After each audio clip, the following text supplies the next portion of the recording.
Protect yourself and your family from unexpected challenges. Consider accident-only income protection. Click the link in the description to find out more. You want anything bad enough? Don't make excuses. You gotta lose your time and your sleep for it. You find a way. We're going to fly through these. Just Dominic Ingle's year-end awards. Foreign Fighter of the Year. I've got down Terence Crawford, Devin Haney, Jai Apataya and Inoue. Out of them four, who's I'm going to say Crawford. He's been around a long time. He's not. He's only had one fight. That's the debate. Yeah, but he beat Errol Spence, and I can remember when Errol Spence beat Kell Brook, and they were hailing him as the next big thing in boxing. He might have had one fight. He's had time out and still came back with a very, very good performance and made Errol Spence. Not taking anything away from Errol Spence, I said when he boxed Kell Brook, he's not what everybody's making him out to be. Do you know what I mean? And you think how far Crawford's come since beating the Scottish kid, Ricky, back in the day. You see how far he's come since then, and the age he's at. He made Errol Spence look very, very, very, very basic. It looked a walk in the park for him, and that's why I'm going to give it to him. So Terence Crawford, British Fighter of the Year. I put Anthony Joshua in there, 3 good wins. Lee Wood avenged Lara, beat Josh Warrington. Nathan Heaney won as a 9-1 underdog against Denzel Bentley for the British title. Chris Billum-Smith beat Okoli Masternik. Liam Davis was cleaned up domestically, and I believe he's just won a European title as well. Tyler Denny, who's been on a remarkable run, recently beating undefeated fighters back-to-back. He's currently the European middleweight champion. Once again, I'm going to, some good fights there. Heaney, tremendous. He came up here, sparred a few of my kids a few years back. It was very hard work for him. Fair play to him. He stuck it to become British champions. You've got to take your hat off to him. The rest of the fights, Taylor, what do you call him? Tyler Denny. Tyler Denny, he boxed a kid I trained. Reece Cartwright? Reece Cartwright a few years ago, and Reece beat him, stopped him in down that neck of those where he was from. So he's done remarkably well to come back from that and get a European title shot. But I'm going to give it to Lee Wood. The age he's at, the career he's had, the ups and downs, the winning streak he had, and especially the way he got knocked out by Lara the first time. He kind of, in my opinion, he got chucked in a hard fight the first time around with Lara, and he was doing exceptionally well till he got knocked out. To come back from that, rebuild himself, and then have to fight that kid again, and then for me it was a kind of a shutout fight. To turn himself around from that's why I'm going to give it to Lee Wood. Because with Joshua, the last couple of fights he's had, you would have expected him to win. He wasn't coming off knockouts from Usyk. He was coming off points defeats against one of the best in the division, so to speak.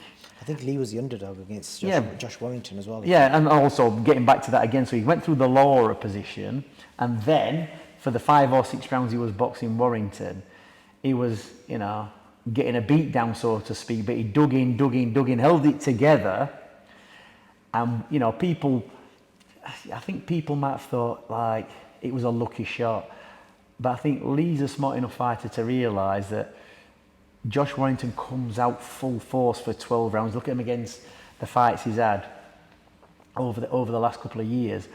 But it's always going to come to the point with fighters like with Josh Warrington where they're not going to be able to maintain that pace for 12 rounds. And it's just a case of timing when he's going to gas. And he started to gas maybe a round before Lee Wood caught him, and he started making mistakes with the shots.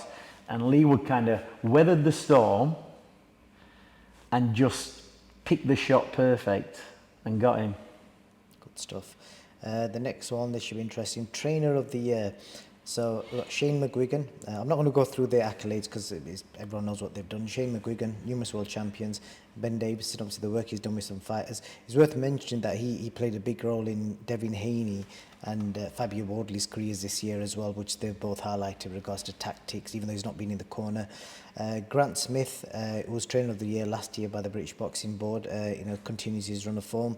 Andy Lee emerging as a very good trainer. Paul Mann and Errol Johnson set up in the Midlands, and they've had a lot of success in the last 12 months, and they kind of don't really get the recognition sometimes, especially with domestic titles. Who pips that for you? Paul and Errol, I've known them a long time. Young Mutley, the fighters they've had over the years, they've always just, Zach Parker, they've always just kind of got pipped to the post, but they're consistent, they're keeping it going in the Midlands. It's an hard job to do.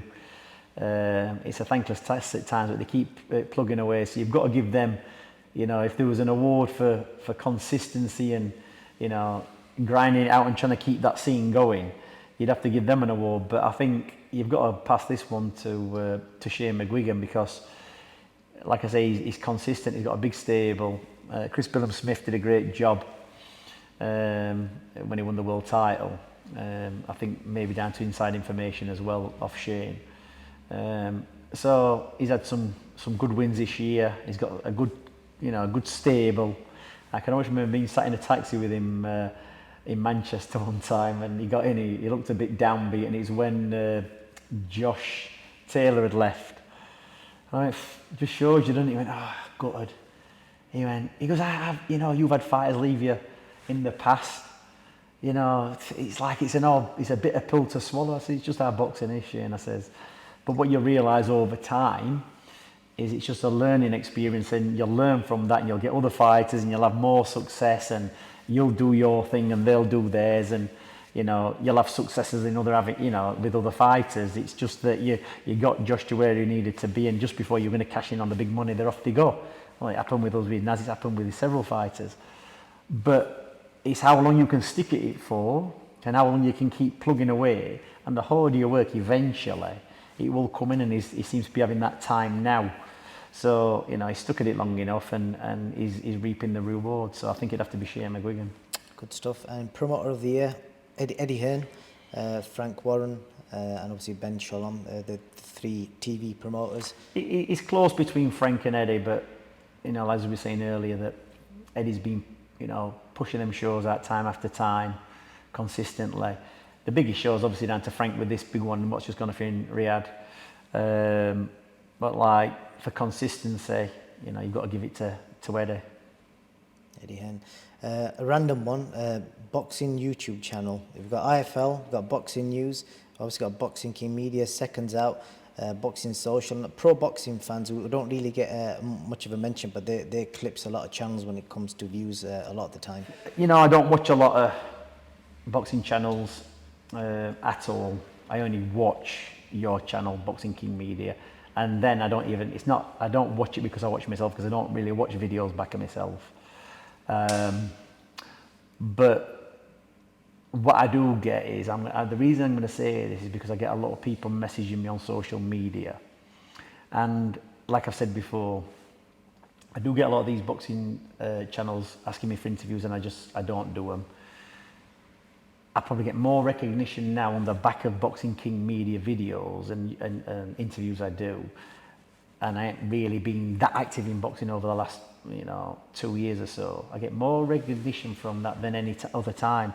I did lots of interviews with the boxing sites, and they probably never utilise it properly.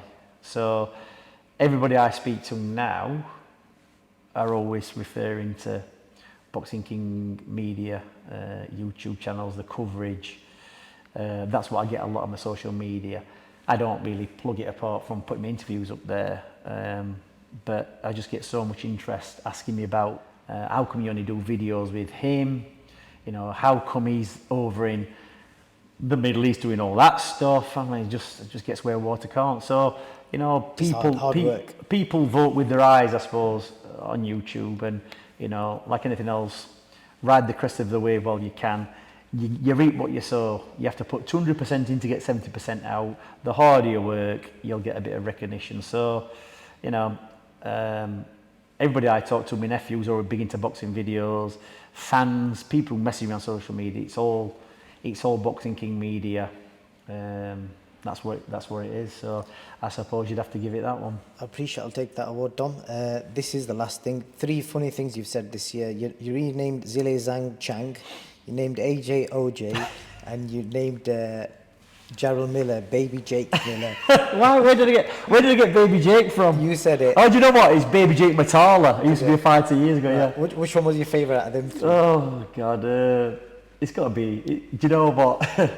It's got to be OG, hasn't it? Because I just saw somebody's comment, and the comment was maybe on yours, and it says something. It couldn't have been OG because the gloves won't fit. Because obviously that's part of the case, and that made me chuckle. But Zile, Zhang, Chang, I mean, Dominic, yeah. Baby Jake Miller was my favourite. But yeah, Dom, as always, appreciate your time, and 2024 should be an exciting year for boxing, and we'll see where that takes us. Thank you very much. No problem. Have you ever been stranded on the side of a motorway with a broken down car? Like me, is that something that worries you?